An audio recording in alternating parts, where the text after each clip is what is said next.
discuss about social and health education. In this topic, the first point is food in relation to nutrition and health.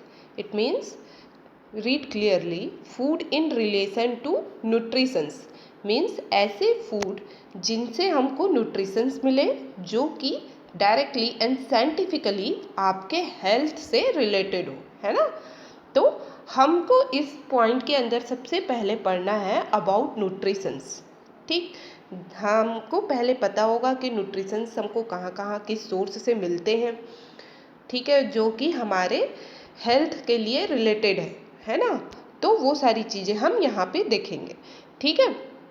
So, first is nutritions. Nutritions may be defined as the science of food and its relationship to health. It is concerned primarily with the part played by nutritions in body growth, development and maintenance. वो जो nutrients जो हमको food से मिल रहे हैं, वो nutrients का क्या प्राइमरी वर्क होता है। First work is body growth, second development and third for maintenance, ठीक है। तो ये सारे रोल प्ले करते हैं ऐसे फूड जिसमें से कि न्यूट्रिशंस हो, ठीक है। सो नेक्स्ट देखते हैं हम। So the word nutrient or food factor is use for specific dietary constituent like protein, vitamin and minerals. Means ये जो आपके न्यूट्रिएंट्स जो वर्ड आप यूज़ कर रहे हो वो किससे रिलेटेड है, आपके फूड से। फूड में जो प्रेजेंस हो आपके प्रोटीन, विटामिन, मिनरल्स, ठीक है। ये सारी चीज़ों को एक्चुअली आप अपने डाइट में एक प्लान करके एक सीक्वेंस में एक प्लान में जो प्लान करके आप एक अपने डाइट में ये सारे प्रोटीन्स, विटामिन्स, मिनरल को आप लोगे तो वो जो प्लानेट डाइट होगा वो आपके क्या कहलाएंगे, न्यूट्रिएंट या फिर फूड फैक्टर्स कहलाएंगे, ठीक है। जो एक डाइटिशियन होता है वो जो डाइट प्लान, डाइट चार्ट जो बनाता है एक प्रॉपर डाइटिशियन, उसमें ये विटामिन्स, मिनरल्स, प्रोटीन्स की प्रॉपर क्वांटिटी को मेंटेन किए हुए होते हैं, ठीक है। अब मेंटेन क्यों करते हैं, इसकी हम क्वांटिटी को प्रॉपर मेंटेन क्यों करते हैं, क्यों मेंटेन करते हैं, to body growth, development and maintenance, for wellbeing, stay wellbeing and enjoy the good health, ठीक है। ये सारी चीज़ों को अचीव करने के लिए आप अपने फूड प्रोडक्ट में ये विटामिन्स, मिनरल्स, प्रोटीन, ये सारी चीज़ों को मेंटेन करके लेते हैं आपके डाइट प्रोडक्ट में, ठीक है। तो फर्स्टली हम देखते हैं अबाउट प्रोटीन्स, है ना। प्रोटीन और जो carbohydrate, fat has been recognise early in 19th century as energy yielding food and much attention was paid to their metabolism and contribution to energy requirement. ये हम सारी चीज़ें क्यों मेंटेन कर रहे थे, क्योंकि हमको क्या मिल रहा था, न्यूट्रिशंस मिल रहा था। अब न्यूट्रिशंस हमारे लिए क्यों रिक्वायर्ड है, क्योंकि वो हमारे बॉडी में जो एनर्जी रिक्वायरमेंट है उसको मेंटेन करके रखता है, बैलेंस करके रखता है। इसलिए हमको अपनी एनर्जी सप्लाई को मेंटेन करने के लिए ये सारे प्रोटीन्स, विटामिन्स, ये सारी चीज़ों को बैलेंस करना होता है, ठीक है। देन आगे we are discuss about classifications of food. जो फूड है उसको हम कैसे क्लासीफाई कर सकते हैं। First point is classification by their origin, according to their origin. So first point is food of animal origin, है ना। मीन्स इसको आप क्या बोल सकते हो, एनिमल सोर्स से जो फूड आपको मिलते हैं।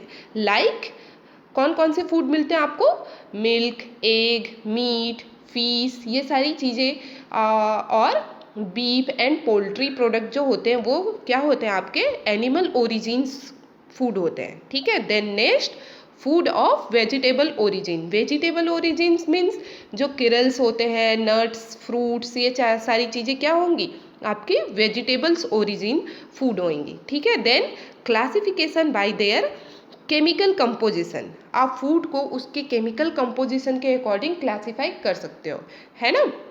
सो केमिकल कंपोजिशन क्या क्या हो सकते हैं?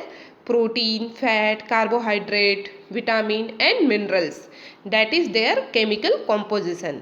Then next, classification by predominant functions.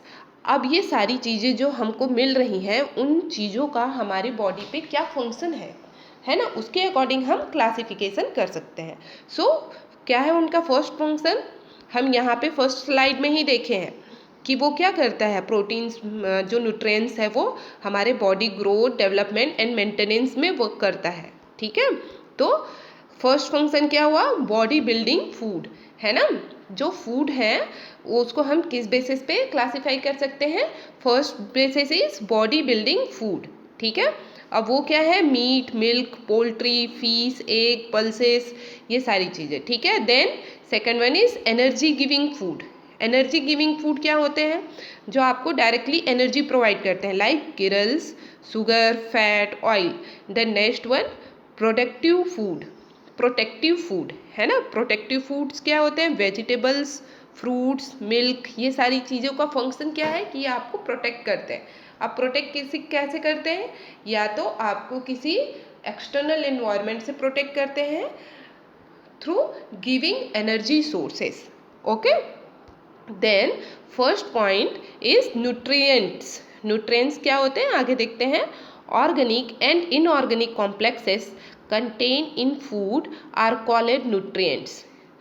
ठीक है, ऐसे फूड जो कि ऑर्गेनिक और इनऑर्गेनिक कॉम्प्लेक्सेस को कंटेन किए होते हैं, उस फूड को आप बोल सकते हो न्यूट्रिएंट्स. आप न्यूट्रिएंट्स को भी अलग अलग पार्ट में डिवाइड कर सकते हो.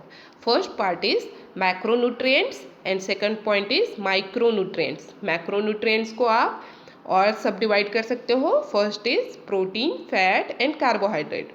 Then micronutrients, vitamins and mineral. अब आप देखो मैक्रो और माइक्रो में डिफरेंस क्या होते हैं, है ना. यहाँ पे आप वर्ड देख रहे हो, macronutrients and micronutrients. So micro means जो कि आपको बहुत कम क्वांटिटी में रिक्वायर्ड होगा.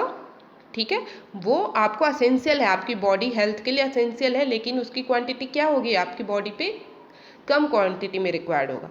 बट जो मैक्रोन्यूट्रिएंट्स होते हैं वो हमको हाई क्वांटिटी में रिक्वायर्ड होते हैं हमारी बॉडी बिल्डिंग के लिए. ठीक है, और एनर्जी सप्लीमेंट के लिए आपको हाई क्वांटिटी में चाहिए होगा macronutrient, that is protein, fat and carbohydrate. Okay, then यहाँ पे हम देखते हैं अबाउट फंक्शन ऑफ प्रोटीन.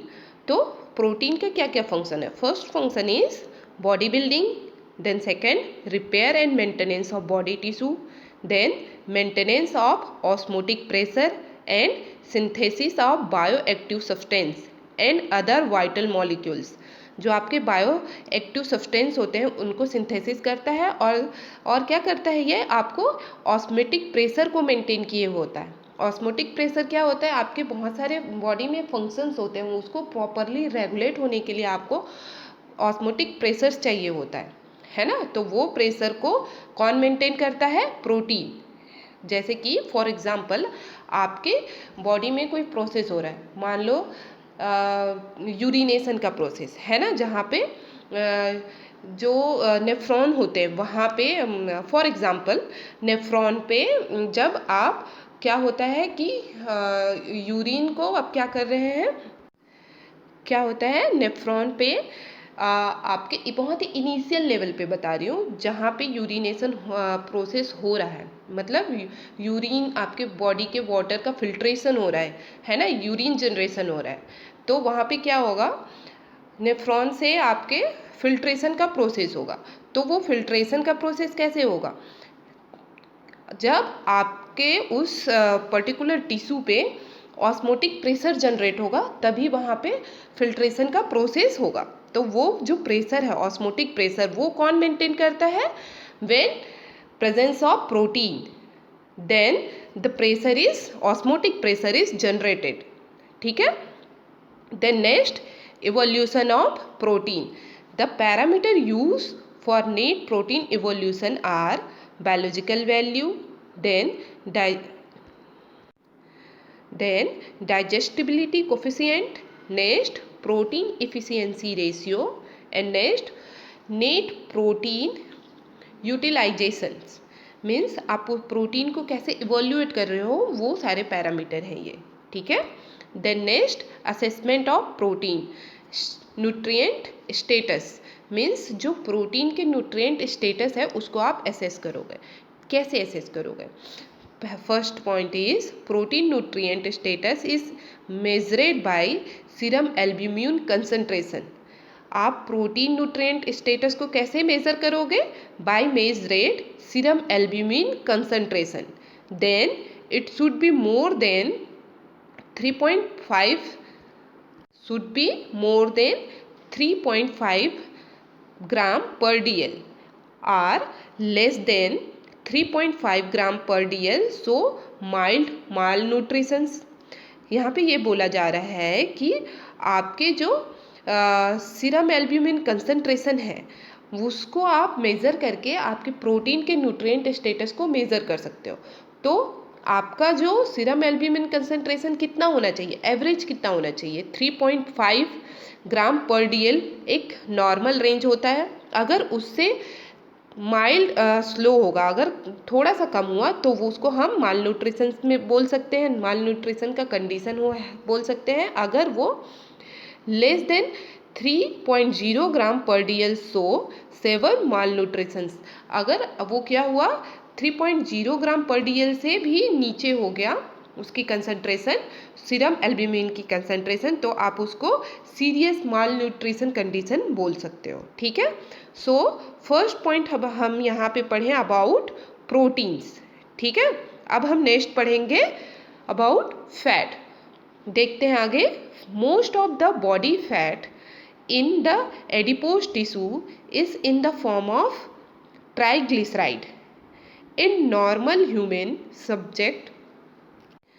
देखो यहाँ पे क्या बताया जा रहा है कि आपके नॉर्मल बॉडी में कितने फैट होते हैं, है ना, और वो फैट किस फॉर्म में प्रेजेंस होते हैं, किस फॉर्म में प्रेजेंस होते हैं? In the form of triglyceride. In normal human subject, adipose tissue constitute between 10 and 50% of body weight. 1 kilogram of adipose tissue correspond to 7,700 kilocalorie of energy, ठीक है। मीन्स जो 1 किलोग्राम ऑफ एडिपोज टिश्यू कितनी energy दे रहा है आपको? 7,700 kilo calorie, ठीक है। और ये 1 kilogram of adipose tissue means किस फॉर्म में प्रेजेंस है आपके? ये ट्राइग्लिसराइड के फॉर्म पे प्रेजेंस होते हैं, ठीक है। सो यहाँ पे उसका रेंज दिया गया है कि किस किस आपके फूड प्रोडक्ट है उससे हमको कितने फैटी एसिड मिलते हैं, ठीक है। जो फैटी एसिड कंटेन किए होते हैं अलग अलग फूड प्रोडक्ट से, उसका रेंज दिया हुआ है, ठीक है। Fat yield fatty acid and glycerol on hydrolysis. Fatty acid content of different fat in percent. तो फैटी एसिड क्या क्या कंटेन किए होते हैं? Saturated fatty acid, mono unsaturated fatty acid and poly unsaturated fatty acid. ये क्या है? Fatty acid के डिफरेंट फॉर्म होते हैं और इस फॉर्म पे अलग अलग फूड प्रोडक्ट में वो प्रेजेंस रहते हैं। सो कोकोनट ऑयल में कितने सैचुरेटेड फैटी एसिड होते हैं? 92 and mono unsaturated fatty acid 6, poly unsaturated fatty acid 2। ऐसे ही अलग अलग आपके जो आपके फूड प्रोडक्ट होते हैं उस पर जो फैटी एसिड है वो आपके saturated, mono unsaturated and poly unsaturated fatty acid के फॉर्म पे अलग अलग कंसंट्रेशंस पे प्रेजेंस होते हैं, ठीक है। So next, essential fatty acid are those that cannot be synthesized by human। means जो essential fatty acid है जो कि आपके बॉडी में सिंथेसाइज नहीं हो सकता, ठीक है, वो सारे यहाँ पे बताए गए हैं आपको। डाइटरी सोर्स ऑफ EFA, ठीक है। जो असेंशियल फैटी एसिड जो आपके बॉडी में सिंथेसाइज नहीं हो रहे हैं, लेकिन अब वो आपके बॉडी में सिंथेसाइज नहीं हो रहे हैं बट वो आपको रिक्वायर्ड है फॉर प्रॉपर बैलेंस डाइट, तो आप क्या करोगे? उसको आप बाहर से लोगे थ्रू योर फूड प्रोडक्ट। तो वो असेंशियल फैटी एसिड कौन कौन से फूड प्रोडक्ट में मिलते हैं उसके लिस्ट है यहाँ पे। For example arachidonic acid, milk, egg, ये सारे मीट, ये सारे एग्जाम्पल हैं आपके असेंशियल फैटी एसिड के, ठीक है। Then next function of fat. अब हम यहाँ पे देखेंगे अबाउट फंक्शन ऑफ फैट। अभी तक हम देख रहे हैं fat, they are different concentration, they are different form, and वो किस सोर्स से हम अपने फूड प्रोडक्ट के थ्रू आप उसको असेंशियल फैटी एसिड को ले सकते हैं। अब हम यहाँ पे देखते हैं function of fat. So first function is they are high energy food providing as much as 9 kilocalorie for energy per gram, ठीक है। Fat serve as vehicle for fat soluble vitamins। Vitamins क्या होते हैं, आपकी बॉडी सिंथेसाइज नहीं कर पाती है, तो आप उसको क्या करोगे, आपके फूड प्रोडक्ट के थ्रू विटामिन्स को लेते हैं। अब क्या होता है, विटामिन आपने जैसे बाहर से लिया तो उसको विटामिन को कंज्यूम करके रखे, ऑब्जॉर्ब करके रखे, ऐसी चीज़ें भी होनी चाहिए, ठीक है। तो वो क्या होता है, जो आपके फैट होते हैं आपके विटामिन के लिए क्या करते हैं, एज अ व्हीकल वर्क करते हैं, ठीक है, जो कि विटामिन को अपने आप में सोल्यूबल करके रखते हैं। जब वो सोल्यूबल हो जाएंगे तब आपका बॉडी उसको अब्जॉर्ब करेगा, अब्जॉर्ब किया तभी आप उसको यूज़ कर पाओगे, एनर्जी फॉर्म में कन्वर्ट कर पाओगे, ठीक है। Then next, fat in the body support viscerals such as heart, kidney and intestine, and fat beneath the skin provide insulation against cold, ठीक है। Then the non-calorie role of fat। अभी तक जो हम पढ़ रहे थे वो फैट का कौन सा रोल था, कौन सा साइड था, जो कि वो एक कैलोरी प्रोवाइड कर रहा था आपकी बॉडी को for using for done any process, ठीक है। सो अभी हम पढ़ेंगे non calorie role of fat.